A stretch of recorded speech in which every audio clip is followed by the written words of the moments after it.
Également dans l'actualité ce matin, cette révélation du Wall Street Journal. Les États-Unis ont continué à surveiller les communications du Premier ministre israélien Binyamin Netanyahou.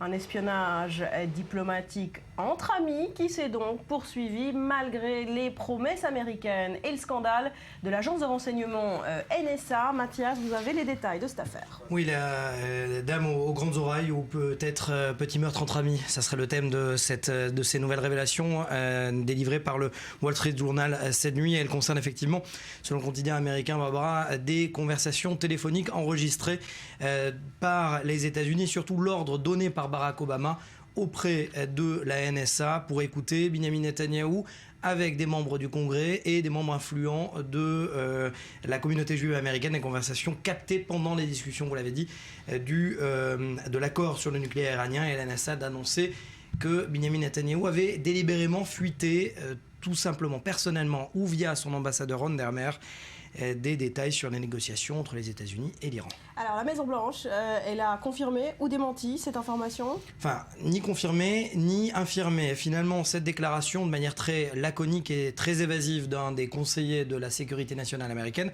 je vais vous la citer: nous ne menons pas d'activités de surveillance en matière de renseignement étranger, à moins qu'il y ait un objectif de sécurité nationale. Cela s'applique aux citoyens ordinaires comme aux dirigeants mondiaux. Comprendra qui pourra.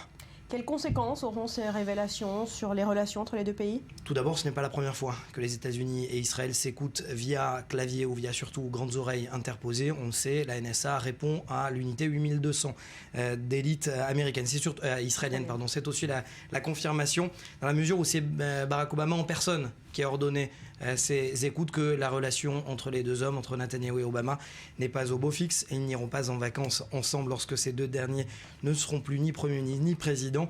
Et finalement, on retiendra surtout cet engagement non retenu par Barack Obama au lendemain des révélations d'Edward Snowden sur les écoutes de la Maison-Blanche auprès de Berlin, surtout Washington, qui avait écouté la chancelière Angela Merkel. Eh bien, il s'était engagé à ne plus écouter des États amis. Finalement, Big Brother is watching you. Voilà, promesse non tenue des Américains. Merci Mathias.